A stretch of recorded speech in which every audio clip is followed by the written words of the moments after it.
Now we go into basic building block number 6. Now this one I want you to put 10 stars next to it. Okay? It is called the follow through. This is the most crucial part of your flow. The follow through is extremely crucial. Now how many of you play golf? Okay, I don't. Right? But I'm sure I'll be a pretty good golfer. Somewhere down the road, Hopefully like Tiger Woods. Right? So a golfer basically hits the ball, right? Okay, so correct me wrong. You put your fingers like that. Okay, and the golfer basically puts the thing like that, stands really awkward looking. Alright? And then he swings and he hits the ball. Now imagine if the golfer stops after contact with the ball. What happens? The ball will fall 2 feet or 2 inches from the, what do you call it? The thing they stick in the ground. The tee. You drink tea, that's the tea for the golfers. Alright? Now what a golfer needs to do, he needs to strike the ball and then follow through. And the ball can go for 200 yards. You understand? So the same with our industry. When you show the plan, what are you doing? You're striking the ball. And if you stop at that, the ball just falls off the tee. Alright? But a real good networker will strike the ball and follow through. That's when you close the deal. So the follow through is a very, very, very important part of the 8 basic building blocks. Put 6 stars next to this one. Okay? Now let's talk about timing. When should you follow through? After 1 month? No. You must. This is non-negotiable. You must follow through within 24 to 48 hours.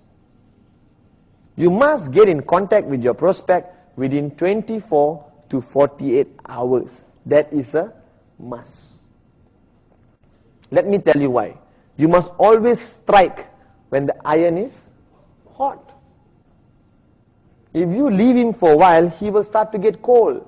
He will start talking to his neighbors. He will start talking to all types of people who will pump him with negative input, and he will be shut down to the idea.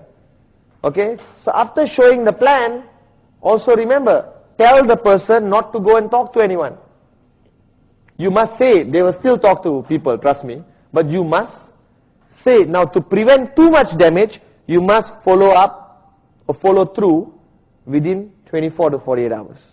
That is the crucial point where the man is still hot. So they say, strike when the iron is hot, remember? Right? You get him that time. Right now, one best way of setting the appointment is, set a meeting at the meeting. That means when you're showing him the plan or sharing the opportunity, you already set your follow-up meeting, follow-through meeting. That's crucial. Always set your meeting at the meeting, because you may not get him back. Now some of you leave some material with him. That's a very effective method, because you may want to go back to him to get back the material. That ensures you have a follow-through meeting. Alright, don't give away material, it still costs money. I know people who give away profiles or product brochures. That's a bad idea. It costs money for you to acquire those material. So when you give it during the plan, also go back and get it back at your follow-through. Alright? Now, at your follow-through, what do? You basically handle his objections and questions, his concerns which he may have. Because trust me, he has gone back and he has thought about it.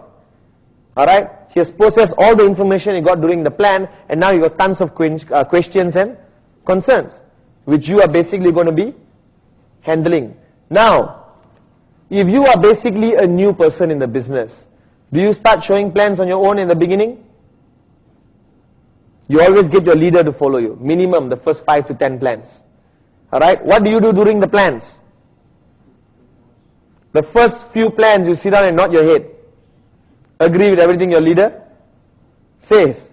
Right? The third plan you put some input. The fourth you may mix. He does the first half, you does the second half. The fifth, you do the first half, he does the second half. The sixth, you do the whole plan, he is there just to provide support. Now when you do the follow through, initially always take your leader with you. Because I don't want you to basically go meet one of these irritating prospects who will have 675 questions to ask you which you may not be able to answer, and you get demotivated. But with your leader backing you up, he'll be able to handle anything. Alright? So the initial first few follow throughs, you don't go alone. You take your leader, he's your strong man. He'll back you up. Until you are confident enough to handle the objections and, alright, on your own, the questions on your own. Right? Now there's a rule which basically I follow when I handle objections and questions. You must walk a very thin line. But you must cross on either side. You must walk the line. This may sound shocking to you, but bear with me. You must walk the line between confidence on this side and arrogance on this side. Never cross over. You're walking the line. You just have a perfect balance. Now, why is this necessary? A lot of people have a difficult prospect, and when the person has an objection or a question which is some sort sarcastic, this kind of companies are stupid, it'll never work. Alright? Many people, oh really? Okay, thank you for your input. And they walk away. Never do that. Alright? You got into a business for yourself. You're building a team. You're proud of the company. You've been working very hard. I will not allow anyone to put this company down. Now you should not attack him with arrogance. Oh, who are you? Who are you to say this about the company? Who do you think you are? Arrogance. But if you walk the line, you can handle it very professionally. Well, thank you very much, Muniz, for your input, but I have to correct you on this one. I think you've been misinformed. Alright, this business is actually working very well worldwide. Can I share some facts with you, maybe help you understand? Right? Don't get defensive with emotions. Get defensive professionally.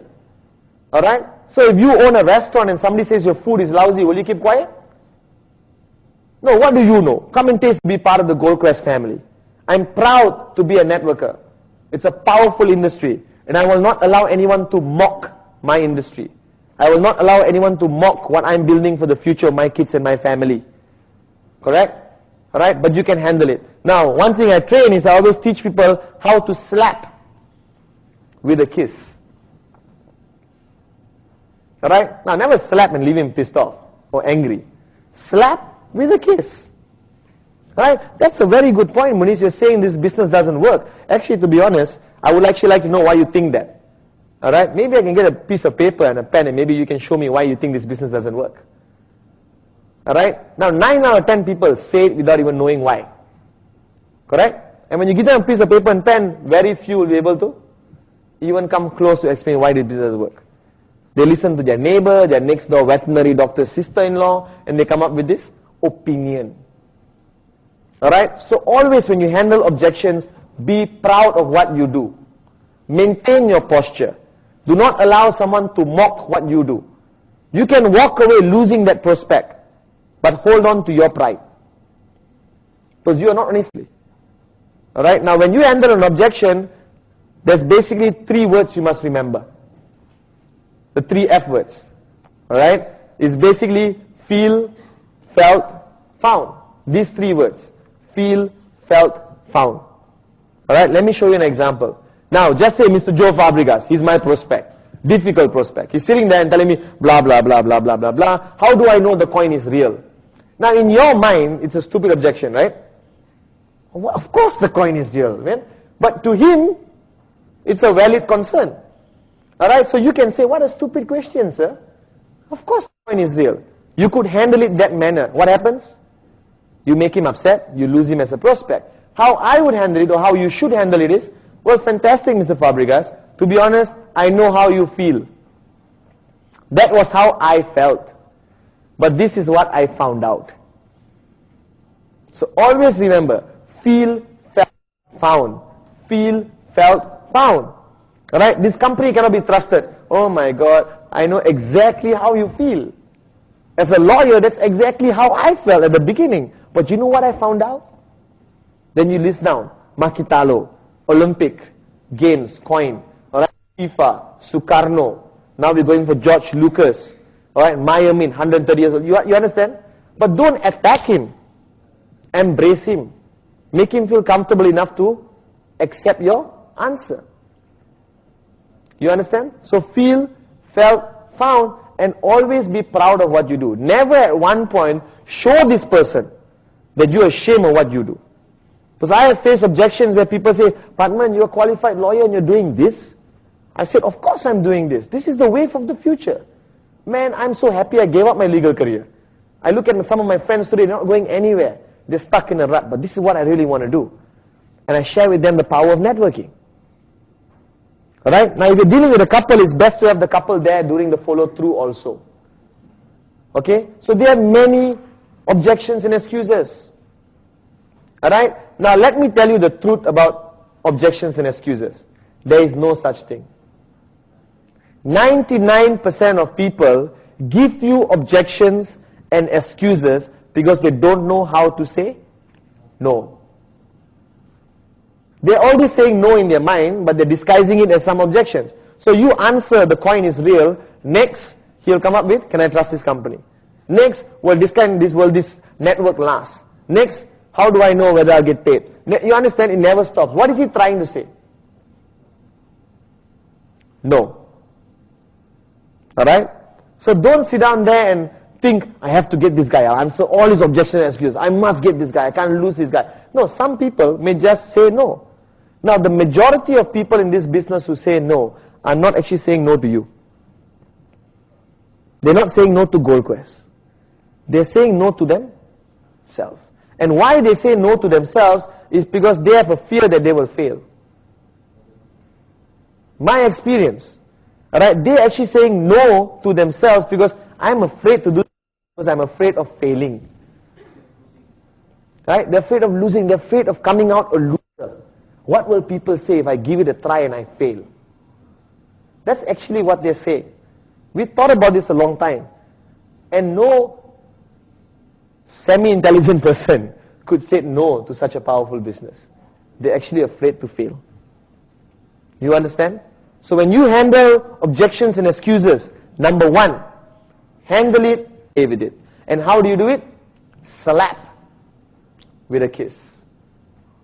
Leave the man insulted without feeling it. You understand? Alright? Very good point. Alright? It's a pyramid, yes. Can you tell me why? So every question should be answered with a question. Is it a scam? Very good point. To be honest, can you tell me why you think it's a scam? It's a pyramid. Really, what do you understand about pyramiding? Alright? Hey, I don't have money.